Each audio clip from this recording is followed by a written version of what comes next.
હાલો, વિરુદ્ધાર્થી શબ્દ એટલે શું? વિરુદ્ધાર્થી શબ્દ આપણે જોવાના છે આજે કે વિરુદ્ધ એટલે કે એનાથી વિરુદ્ધ. જેમ કે જો બે શબ્દો છે એકબીજાનો વિરોધી ભાવ દર્શાવતો હોય, બરાબર. તમે ઘણી વખત તમારા એકમની અંદર પણ તમને જ્યારે પાઠ ભણાવતા હોય સાહેબ, તો તમને ખબર એટલે આ સમાનાર્થી શબ્દ અને વિરુદ્ધાર્થી શબ્દ આવતા હોય, બરાબર. એમાં વિરુદ્ધાર્થી શબ્દ એટલે શું અને એને કેના વડે દર્શાવાય? તો જો ઘણી વખત આપણે જો અહીંયા લખીએ કે દિવસ, તો આ ચોકડી કરીને, તો આ છે એને વિપરીત ભાવ દર્શાવે. કેવો ભાવ દર્શાવે? વિપરીત. વિપરીત એટલે એનાથી વિરુદ્ધનું. વિપરીત એટલે એનાથી વિરુદ્ધનો ભાવ દર્શાવે, બરાબર. વિરુદ્ધાર્થી, વિરુદ્ધ દર્શાવે. જેમ કે જો દિવસ છે, ઉદાહરણ તરીકે દિવસ તો રાત્રિ, કોઈ પણ શબ્દ હોય, બરાબર. જો હવે હું તમને સાંજ થાય, સાંજ, સાંજનો વિરુદ્ધાર્થી શું થાય? સાંજનો વિરુદ્ધાર્થી શું થાય? સવાર. શું થાય?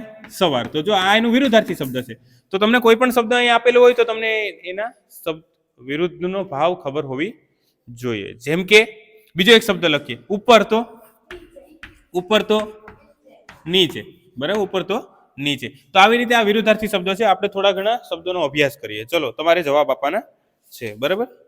ચલો, નવું એક છે, નવું, બરાબર. નવું.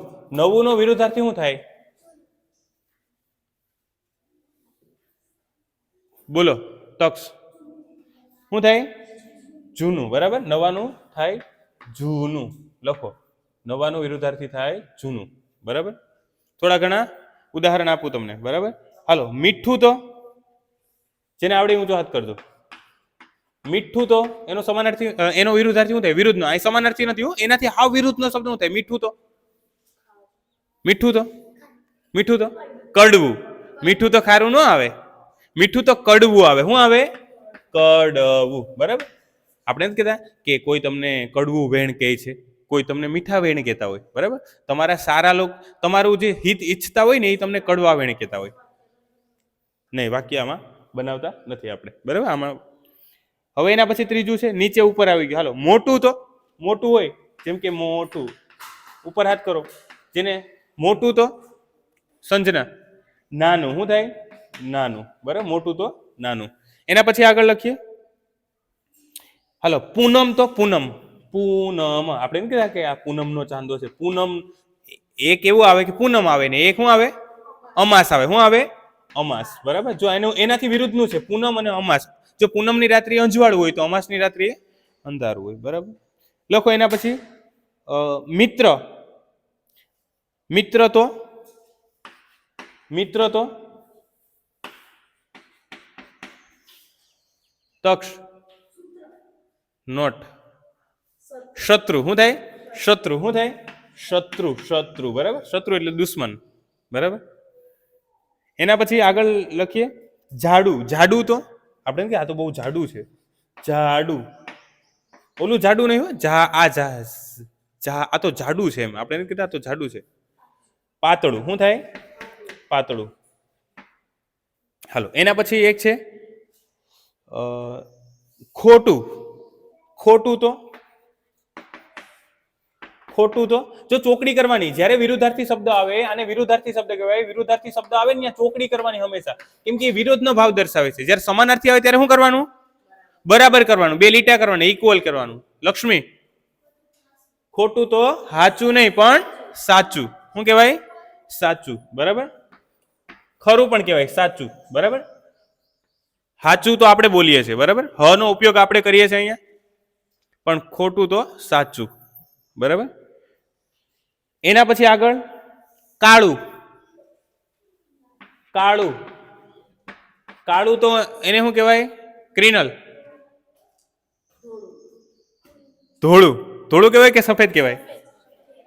પણ આપણે કાળાનો વિરુદ્ધાર્થી ધોળું કહેવાય, બરાબર.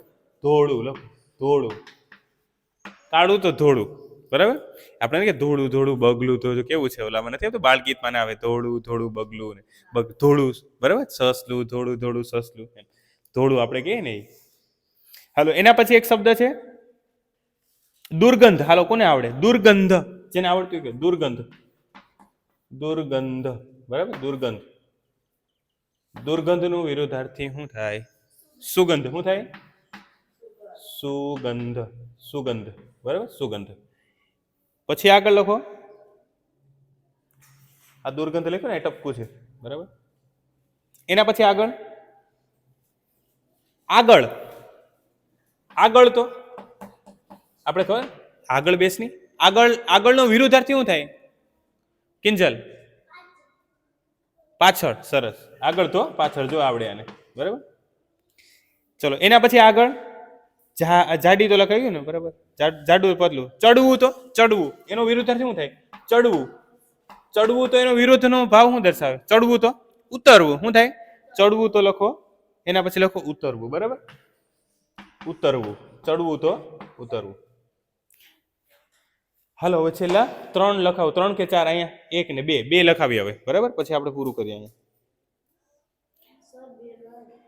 લખો એના પછી હારવું હારવું હારવું હારવું તો જીતવું શું થાય જીતવું શું કરવું જીતવું બરાબર આજે તો કોમ્પિટિશનમાં હું જીતી ગયો એમ લખો એના પછી નર નર નર નર તો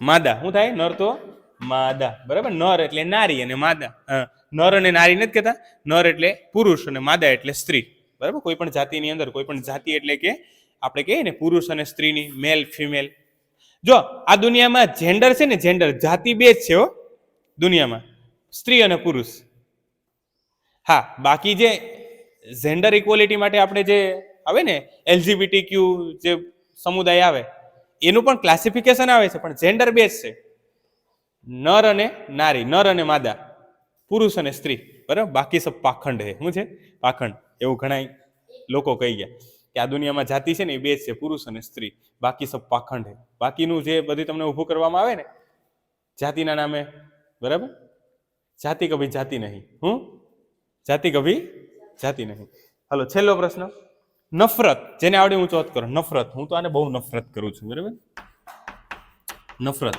મને પસંદ જ નથી એમ મને ના પસંદ છે નફરત નફરત એટલે અરે યાર ભલા માણસ નફરત એટલે આપણે જે દુનિયાની અંદર જોઈએ છે એ પ્રેમ શું થાય પ્રેમ બરાબર દુનિયાની અંદર આપણે જે જોઈએ છે એ પ્રેમ તો બધાને પ્રેમ કરો બધાને પ્રેમ કરો બરાબર તો મુશ્કેલીઓ બહુ ઓછી આવશે હા એક લખાવી દો હાલો સંજનાના નામે એક લખાવી દો હાલો વિદાય સંજનાના નામે એક લખાવી દો